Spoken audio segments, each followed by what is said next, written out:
CM Patel inaugurates VGRC in Vadodara, calls for investment-led growth. The conference was attended by Union Minister Manohar Lal Khattar, Deputy CM Harsh Shangvi, State Minister, senior bureaucrats, ambassador and representative from industry.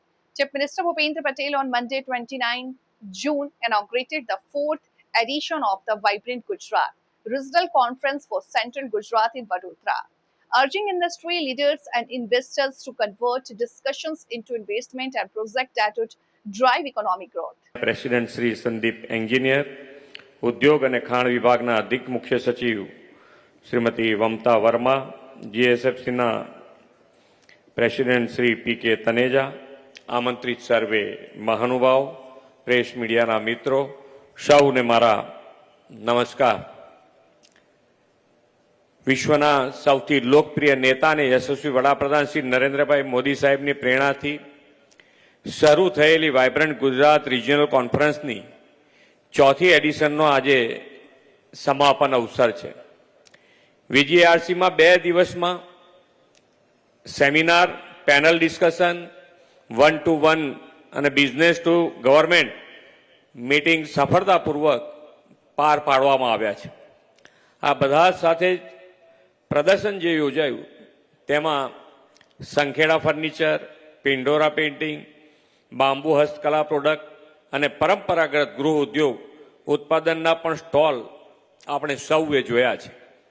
આદરણીય શ્રી મોદી સાહેબે inclusive development, સર્વસમાવેશી વિકાસનો જે ધ્યેય રાખ્યો છે તે વીજીઆરસીમાં આપણને સ્પષ્ટપણે ચરિતાર્થ થતો દેખાયો છે. અહીં મોટા ઉદ્યોગકારો અને બિઝનેસમેનને પ્લેટફોર્મ મળ્યું છે, તો સાથે સાથે નાના અને પરંપરાગત કલા કારીગરી હસ્ત ઉદ્યોગને પણ શોકેશ કરવામાં આવ્યા છે. વડાપ્રધાન શ્રી મોદી સાહેબે હંમેશા નાના માણસોને વિકાસની મુખ્ય ધારામાં લાવવાનો જનકલ્યાણ અભિગમ રાખ્યો છે. આદરણીય શ્રી મોદી સાહેબે રિફોર્મ, પરફોર્મ અને ટ્રાન્સફોર્મના મંત્ર સાથે દેશના ઇન્ડસ્ટ્રીઝ અને ઇકોનોમી માટે સાનુકૂળ નીતિ અને વાતાવરણ ઊભું કર્યું છે. એક સમયે ફ્રેજાઇલ 5માં ગણાતી ભારતીય અર્થવ્યવસ્થા આજે ફાસ્ટેસ્ટ ગ્રોઈંગ 5 ઇકોનોમીમાં આવી ગઈ છે. સરકારે ઇઝ ઓફ ડુઈંગ બિઝનેસને મજબૂત બનાવવા માટે ડિજિટલ ગવર્નન્સ, નિયમોમાં સરળતા, સિંગલ વિન્ડો સિસ્ટમ, એમએસએમઈ સહાય અને પારદર્શક વ્યવસ્થા દ્વારા મોટા સુધારાઓ અમલમાં મૂક્યા છે તથા ભારતને વૈશ્વિક સ્પર્ધાત્મક વધી છે.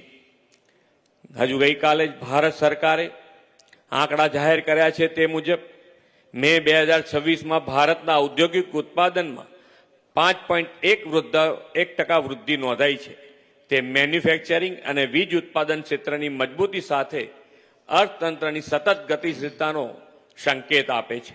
શ્રી મોદી સાહેબે કોરોના કાળ પછી એમએસએમઈની નવી વ્યાખ્યા કરી છે, તેમનું નવું બળ આપ્યું છે. પ્રધાનમંત્રી મુદ્રા યોજના તો નાના ઉદ્યોગકારો અને એમએસએમઈ માટે ખૂબ ઉપકારક નીવડી છે. આ યોજનામાં 57 કરોડથી વધુ લોન દ્વારા રૂપિયા 40 લાખ કરોડનું ધિરાણ ફક્ત એમએસએમઈને મળ્યું છે. વડાપ્રધાનશ્રીએ ઉદ્યોગ માટે જરૂરી ઇન્ફ્રાસ્ટ્રક્ચર ઝડપથી વિકસાવ્યું છે અને અગાઉ અટકી પડેલા 4 લાખ કરોડથી વધુના ઇન્ફ્રાસ્ટ્રક્ચરના કામો તેમના નેતૃત્વમાં પૂર્ણ થયા છે. ડિફેન્સ સેક્ટરમાં પણ આત્મનિર્ભરતામાં ગુજરાત મહત્વની ભૂમિકા ભજવી રહ્યું છે. વડોદરામાં દેશની પ્રથમ પ્રાઇવેટ સેક્ટરની લશ્કરી વિમાન ઉત્પાદન સુવિધા ટાટા એરબસ C295 એક સીમાચિહ્ન રૂપ છે.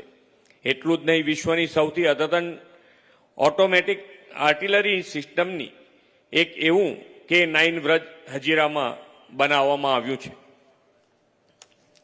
આણંદ અને ધોલેરામાં વિકસી રહેલી સેમિકન્ડક્ટર ઇકોસિસ્ટમ પણ ડિફેન્સ ઇન્ડસ્ટ્રીઝ સેક્ટરમાં ગુજરાતમાં ભવિષ્યમાં નવી તકો ખોલશે. જીઓ પોલિટિકલ સિચ્યુએશનમાં પણ આદરણીય શ્રી નરેન્દ્રભાઈએ ભારતીય ઉદ્યોગના હિતની સંપૂર્ણ રક્ષા કરી છે. તેમણે 9 જેટલા ફોરેન ટ્રેડ એગ્રીમેન્ટથી ભારતીય ઉદ્યોગ માટે વિશ્વના દ્વાર ખોલી આપ્યા છે. આજે સમગ્ર વિશ્વને શ્રી મોદી સાહેબના નેતૃત્વ પર ભરોસો છે. એટલું જ નહીં, વિદેશમાં વસતા ભારતીયો પણ દેશના નેતૃત્વ પર વિશ્વાસ વધ્યો છે. તેથી ફોરેન રેમિટન્સીમાં પણ ખૂબ મોટી વૃદ્ધિ જોવા મળી છે. માત્ર 2025માં એક જ વર્ષમાં રૂપિયા 13 લાખ કરોડ રૂપિયા રેમિટન્સીથી ભારતમાં આવ્યા છે. આ નાણાં સોશિયલ ઇન્ફ્રાસ્ટ્રક્ચર ડેવલપમેન્ટના ઉપયોગમાં લેવામાં આવે છે. ગત 12 વર્ષમાં દેશમાં એફડીઆઈમાં પણ 3 ગણો વધારો થયો છે અને 15 લાખ કરોડથી વધુનું વિદેશી રોકાણ ભારતીય બજારમાં આવ્યું છે. પોતાનો વ્યવસાય કરવાની ધગશવાળા કૌશલ્ય યુવાનોને ઇનોવેશન અને સ્ટાર્ટઅપ દ્વારા ખીલવાની તક પણ વડાપ્રધાનશ્રીએ આપી છે. તેના પરિણામે 2.2 લાખ સ્ટાર્ટઅપ સાથે ભારત વિશ્વની ત્રીજી મોટી સ્ટાર્ટઅપ ઇકોનોમી બન્યું છે.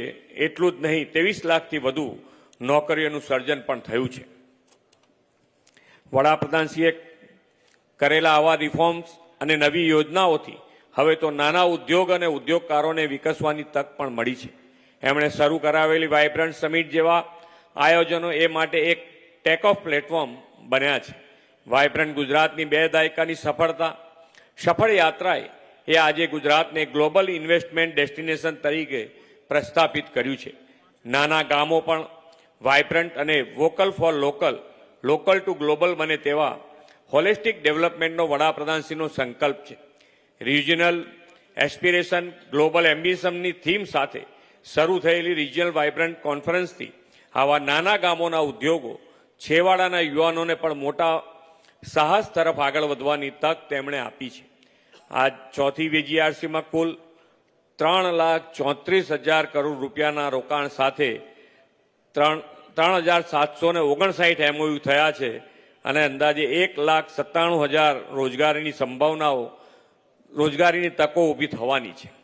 આ રોકાણો ગુજરાતના જીડીપી તથા માથાદીઠ આવકમાં વધારો કરવો અને રોજગારીના નવા અવસર સર્જવાના સરકારે જે લક્ષ્યાંકો નક્કી કર્યા છે તેને આગળ વધારવામાં નિર્ણાયક ભૂમિકા ભજવશે. આદરણીય વડાપ્રધાન શ્રી નરેન્દ્રભાઈ મોદીના સતત માર્ગદર્શન, પાર્ટનર કન્ટ્રીઝ ઉપસ્થિત રહેલા દેશ વિદેશના ડેલિગેટ્સની ભાગીદારીથી આ વીજીઆરસીને સફળતા મળી છે. કેન્દ્ર સરકારના મંત્રીશ્રીઓ અને દિવસ રાત એક કરીને કામ કરનાર ટીમ ગુજરાતના સૌ કર્મયોગીઓ તથા પ્રિન્ટ અને ઇલેક્ટ્રોનિક મીડિયાના મિત્રોનો પણ આ તબક્કે આ સફળતા માટે આભાર વ્યક્ત કરું છું.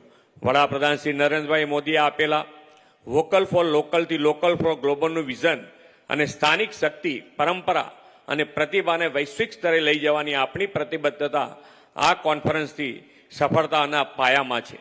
આ વાઇબ્રન્ટ રિજિયનલ કોન્ફરન્સથી બેલેન્સ્ડ ગ્રોથની સંકલ્પના પાર પડી છે. કેન્દ્ર અને રાજ્ય સરકારના આ માટે મજબૂત સપોર્ટ છે અને સૌથી અગત્યની વાત છે, વિશ્વના તમામ દેશોએ શ્રી નરેન્દ્રભાઈ મોદી પર મૂકેલો ભરોસો અને ગુજરાત પરનો વિશ્વાસ છે. આપણે સૌ સાથે મળીને આ વિશ્વાસને વધુ મજબૂત કરીએ. જે રીતે 2003માં શ્રી મોદી સાહેબે કરાવેલી વાઇબ્રન્ટ ગુજરાતની એક નાનકડી શરૂઆત વિશ્વવ્યાપી સમિટ બની, તેવી જ રીતે આવી રિજિયનલ કોન્ફરન્સ યોજીને ગુજરાતના વિકાસનો નવો અધ્યાય રચવો છે. વડાપ્રધાનશ્રીના વિકસિત ભારત 2047ના સંકલ્પને પાર પાડવામાં આ રિજિયનલ વાઇબ્રન્ટ ગુજરાત કોન્ફરન્સની જ્વલંત સફળતાઓ ગુજરાતને આપ સૌ સહયોગથી અગ્રેસર રાખશો એવા વિશ્વાસ સાથે વિરમું છું. ભારત માતા કી જય. વંદે માતરમ. જય જય ગરવી ગુજરાત. માનનીય મુખ્યમંત્રી મહોદય, આપના પ્રેરણાદાયી માર્ગદર્શન અને ખાસ કરીને હંમેશા ગુજરાતના ઉદ્યોગ જગતને એક નવી દિશા આપવા બદલ અમે પણ આપનો હૃદયપૂર્વક આભાર માનીએ છીએ. देवियों और सज्जनों, अब समय है इस पूरे सम्मेलन के सबसे भावुक, सबसे प्रेरक और गौरवशाली अध्याय का, यानी जमीनी स्तर पर अपनी मेहनत और कला का लोहा मनवाने वाले नायकों को सम्मानित करने का. It is time for the regional awards where we honor extraordinary MSMEs and artisans of the central Gujarat region. ये वे लोग हैं जो हमारी जड़ों को वैश्विक पहचान दे रहे हैं. May I request Honorable Shri Rajnath Singh sir, Honorable Shri Bhupendra Patel sir to kindly present these tokens of absolute excellence as I call out the names. Foremost, Messrs. Hariom Electronics, District Vadodara. Sir, we request you that you present the MSME Award, Micro Category. इनको trophy, 2 lakh का check और certificate इनायत हो रहा है. हरिओम.